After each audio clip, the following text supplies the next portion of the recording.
So where is support for this mega bill? You know, I'm really surprised when I look at polling data. I look at it every day.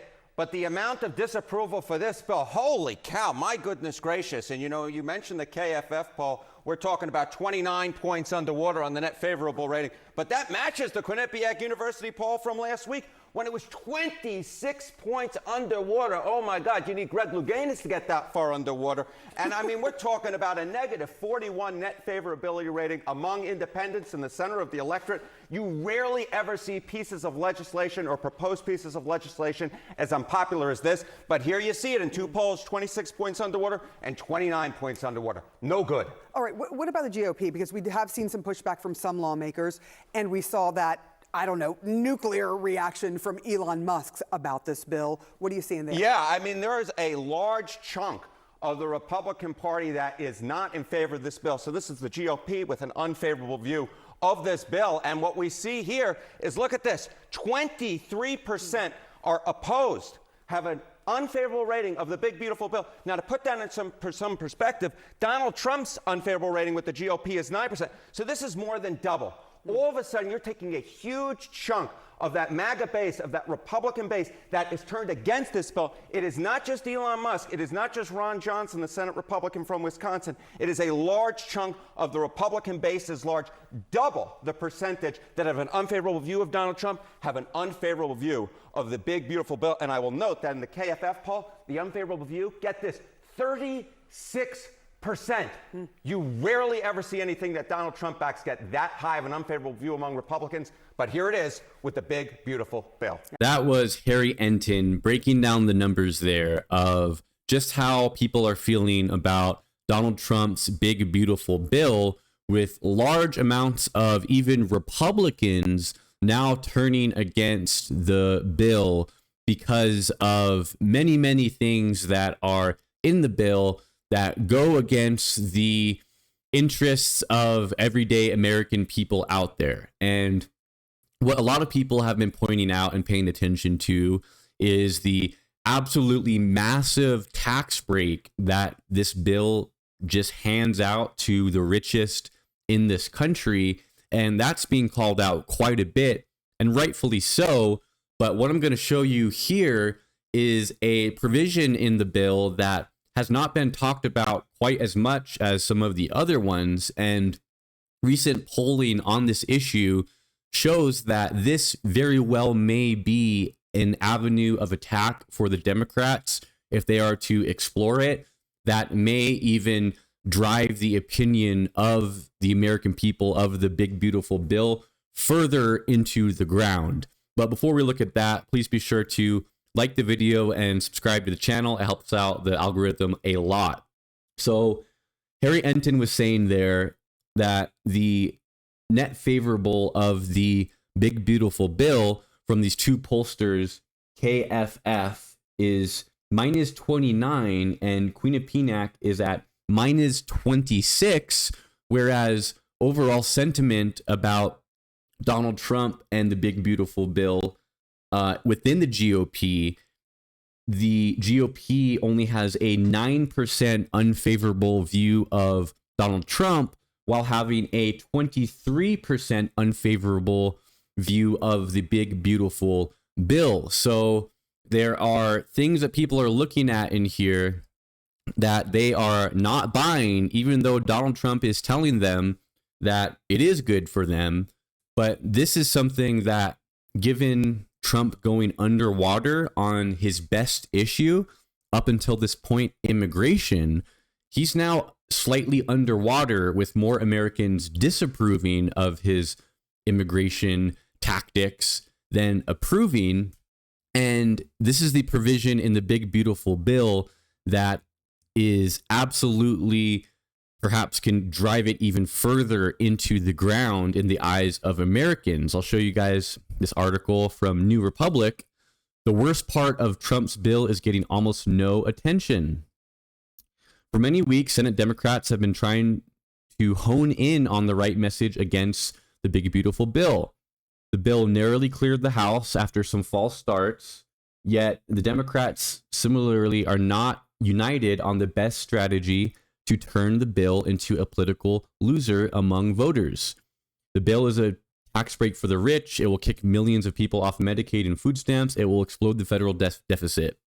All of this is true, but the Democrats have been largely silent on perhaps the bill's most ominous characteristic, an orgy of resources for Kristi Noem and Stephen Miller's shock troops to carry out President Trump's indiscriminate crackdown on immigration and protest. My sense is that the Democrats are used to their Republican counterparts, and some within their own ranks, pushing for increased border security and immigration enforcement funding during budget negotiations, and think that the public will view it as old hat. This is a sort of learned defeatism, but it also ignores that we are talking about an entirely different scale here. Taking into account previously allocated funding this fiscal year, we're looking at some $200 billion in spending on immigration enforcement, far above what's allocated to any other federal law enforcement function, and more than has ever been spent on immigration enforcement. The bill is effectively a blank check, funding pretty much every aspect of the administration's ramp up of enforcement, detention, and surveillance, hiring nearly 20,000 additional immigration agents across immigration and customs enforcement and customs and border patrol, constructing more border walls, building detention facilities for tens of thousands of additional people, and so on. It would take everything we've seen so far, the targeting of activists for their speech, masked agents grabbing people off the streets, sudden flights to Guantanamo or out of the country, ramping up detentions, and crank it up to 11. So there it is, $200 billion that is going to be handed to Stephen Miller and Kristi Noem to continue their severe crackdown on immigrants coming to this country seeking a better life. And if this backlash that we've seen in Los Angeles that has slowly spread to other cities where people are not happy with these ICE raids whatsoever, you had Donald Trump starting out his presidency, and Donald Trump, the candidate, who repeatedly said, we're going to be getting the worst of the worst out of here. The criminals and the people who are doing violent crimes are going to be deported, but that's not what we've seen at all with places like Home Depots and just everyday places that people go in their community being raided, really to make it clear that nowhere is safe if you are somebody migrating here. And we've even seen ICE detain people at their immigration hearings shortly after their cases are dismissed, as we'll look at in a later video here. Even the judicial process and courthouses are not somewhere that is safe for people who have not even committed violent crimes. And I suggest you guys go and watch my other video I made last week about how Trump has now gone underwater on his best issue up until this point. And really, I said that that's the main contributor to his awful approval rating right now, sitting at 38%. And I believe that this is a case where the Democrats need to be absolutely laser focused about messaging. Yes, all of this other stuff in this bill that is terrible, kicking people off of Medicaid, kicking people off of food stamps, definitely needs to be messaged.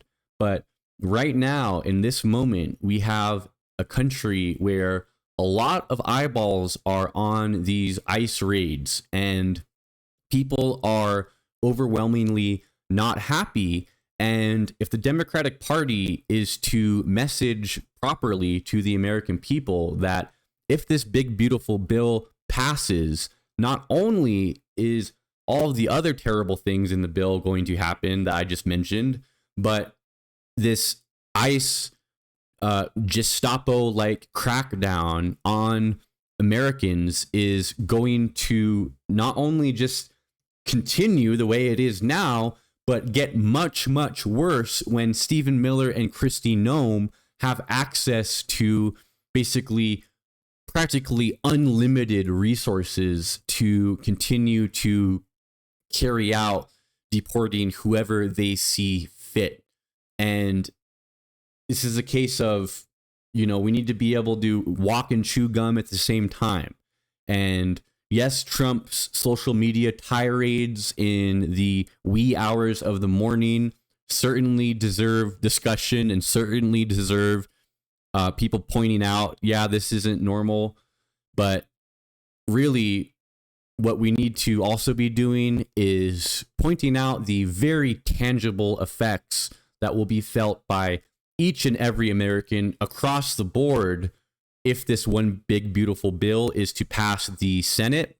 We've heard some pushback from the Republican caucus in the Senate, where they're not all just in line as much as in the House. You have people like Josh Hawley, people like Rand Paul, and others who have voiced their displeasure at the current state of the bill. And a lot of it is due to the political ramifications of what is to happen to their constituents if it is to pass, because of how wide-ranging the effects of the bill are.